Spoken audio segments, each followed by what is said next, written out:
Self-evaluation to me is needed for our self-growth because it helps us prepare mentally for what lies ahead. It helps us to not lie to ourselves. When you evaluate yourself, it allows you to see yourself in another way. It helps us balance ourselves mentally. It allows us to actually do the work that's needed instead of avoiding it. To not move forward carrying along all the baggage. Helps us to release things we need to that no longer serves us. It also helps us to notice our own red flags. Helps us notice our self-worth. Last but not least, I want to say it helps us to improve and to be better. To me, life is full of improvements. So don't feel ashamed or embarrassed.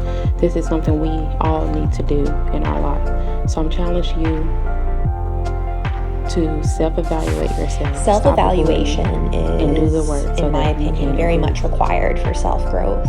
How do you know where to go? Like, how do you know how to grow if you don't know where you've been? You need to understand what you've done well. You need to understand what parts of yourself still need improvement.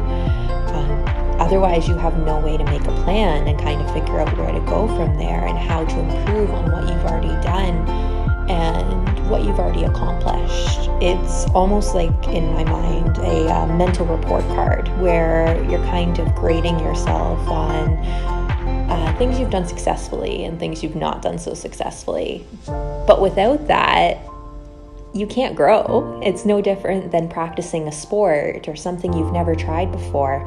You need to understand what it is you need to work on and those specifics to really make a difference. And that's what makes a successful practice. And in essence, that's what makes successful self-growth.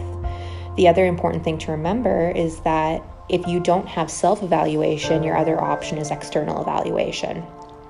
But that involves someone only seeing half the struggle and half the story. For example, let's say that you wanted to work on your confidence. I can portray myself as a very confident individual and people can see that, but they're not seeing the struggle it's taking me on the inside to portray that.